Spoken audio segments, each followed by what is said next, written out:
নমস্কাৰ ফেচবুক লাইভৰ এই অনুষ্ঠানলৈকে আদৰণি জনাইছোঁ আপোনালোক সকলোকে জেকেট হাতত লৈ আছোঁ এঘণ্টা পিছত মই দেভোজলৈকে উৰা মাৰিম আৰু মই অলপ আগতে খবৰ লৈছিলোঁ দেভোজত এতিয়া -8 ডিগ্ৰীলৈকে ঠাণ্ডা আছে আপোনালোকে অনুমান কৰিব পাৰে যে -8 ডিগ্ৰী মানে কিমান ঠাণ্ডা হ'ব যি নহওক এটা আমাৰ ৰাজ্যখনৰ বাবে এটা বিৰল গৌৰৱৰ ক্ষণ যে ৱৰ্ল্ড ইকনমিক ফৰামৰ দৰে এখন বিশিষ্ট প্লেটফৰ্মত য'ত নেকি গোটেই বিশ্বৰ উদ্যোগপতিসকল আহে পলিটিচিয়ানসকল আহে ইণ্টেলেকচুৱেলসকল আহে ইকনমিষ্টসকল আহে তেনেকুৱা এখন প্লেটফৰ্মত এইবাৰ প্ৰতিনিধিত্ব কৰিবলৈ অসমে সুযোগ পাইছে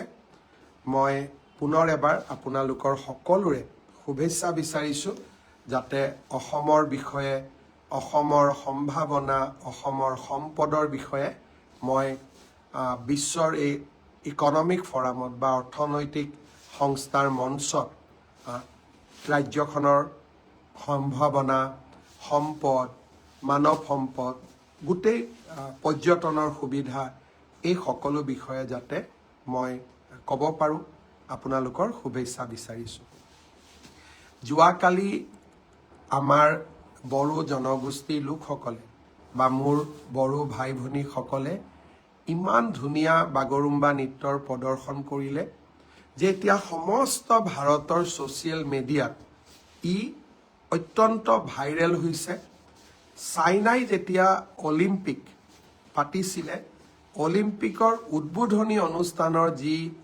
তেওঁলোকৰ যি এটা সৌন্দৰ্যৰ সৃষ্টি কৰিছিল সুন্দৰ কৰি চাইনাই অলিম্পিকৰ উদ্বোধনী শ্ব' কৰিছিলে আজি গোটেই ভাৰতবৰ্ষৰ লোকে আমাৰ বাগৰুম্বা নৃত্য সেই উদ্বোধনী অনুষ্ঠানৰ লগত তুলনা কৰিছে আপোনালোকে চিন্তা কৰক চাইনাৰ দৰে এখন ৰাষ্ট্ৰৰ অলিম্পিকৰ উদ্বোধনী অনুষ্ঠান আৰু আমাৰ অসমত বাগৰুম্বা নৃত্যৰ প্ৰদৰ্শন আমাৰ ঐতিহ্য আমাৰ সংস্কৃতিয়ে আৰু আমাৰ শক্তিশালী প্ৰদৰ্শনে আজি চাইনাৰ দৰে এখন দেশৰ লগত অসমৰ তুলনা আৰম্ভ হৈছে প্ৰধানমন্ত্ৰী নৰেন্দ্ৰ মোদী ডাঙৰীয়াই যোৱা কালিৰ পৰা আজিলৈকে কেইবাটাও টুইট কৰিছে আৰু আপোনালোক সকলোৱে জানে যে সমগ্ৰ বিশ্বতে তেখেতৰ ফলোৱাৰ্ছ আছে ছ'চিয়েল মিডিয়াত ইনষ্টাগ্ৰামত ফেচবুকত টুইটাৰত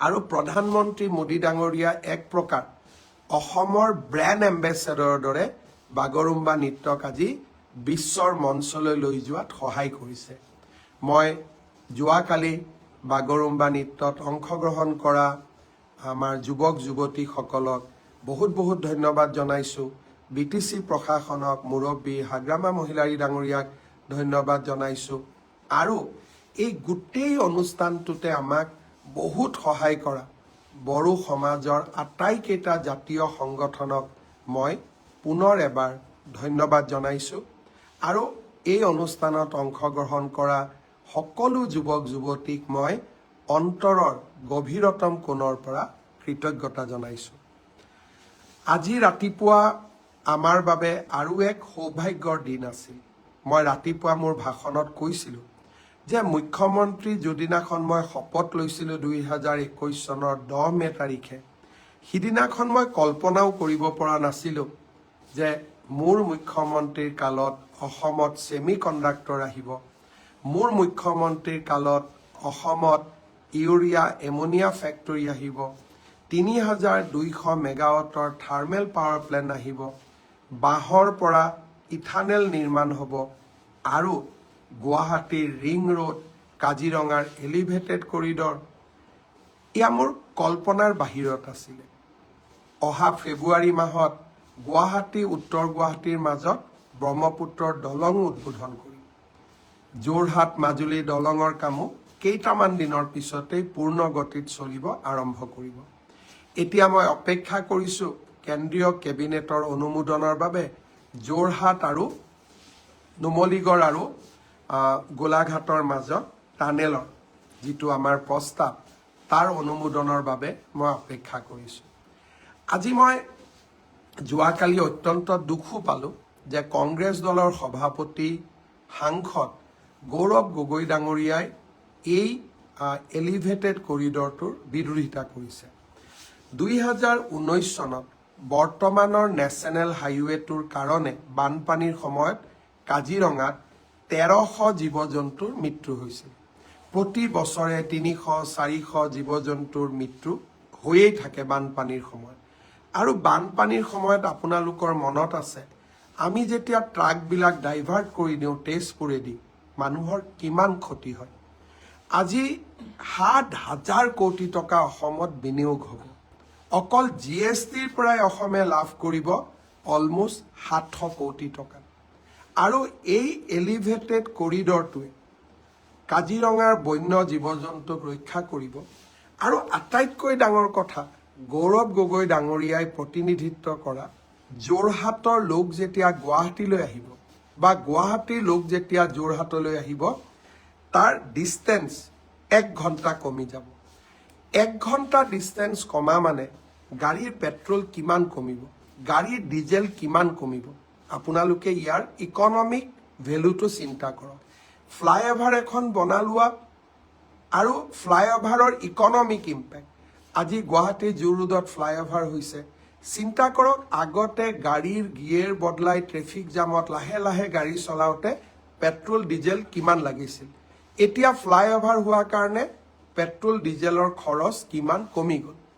গুৱাহাটী আৰু যোৰহাটৰ মাজত যদি 1 ঘণ্টাৰ দূৰত্ব কমি যায় এজন ব্যক্তিয়ে কিমান বেছি তেল ডিজেল পেট্ৰল সঞ্চয় কৰিব আপোনালোকে তাক এবাৰ মাত্ৰ ভাবি চাওক। আজি এই গৌৰৱ গগৈয়ে যোৰহাটত উৰণীয়া সেতু নিৰ্মাণৰো বিৰোধিতা কৰিছিল। কিন্তু মই আজিও কৈছোঁ যে আমি কাৰো বাধা নামানো। হিমালয়ো যদি অসমৰ উন্নতিৰ সন্মুখত থিয় হয় আমি হিমালয়ো পাৰ কৰিম। এইখন অটল, অবিচল আৰু আত্মবিশ্বাসী অসম। 3টা শব্দ মই আপোনালোকক ক'ব খোজোঁ, অটল, অবিচল আৰু আত্মবিশ্বাসী অসম। গৌৰৱ গগৈয়ে বিৰোধিতা কৰিছিলে যোৰহাটত ফেব্ৰুৱাৰী মাহত আমি উৰণীয়া সেতুখন উদ্বোধন কৰিম। আৰু আজি যোৰহাটৰ এজন ৰাইজেও আমাক বিৰোধিতা কৰা নাই। কাৰণ ৰাইজে দেখিছে যে আমাৰ পলিটিকেল উইল আছে, ৰাজনৈতিক ইচ্ছা শক্তি আছে যে যিমান সময়ত কম সিমান সময়ৰ ভিতৰতে আমি উৰণীয়া সেতু নিৰ্মাণৰ কাম আমি শেষো কৰিম, ৰাইজক উপহাৰো দিম। আজি প্ৰধানমন্ত্ৰী ডাঙৰীয়াৰ আশীৰ্বাদৰ লগে লগে এলিভেটেড কৰিডৰৰ নিৰ্মাণৰ কাম আৰম্ভ হ'ল।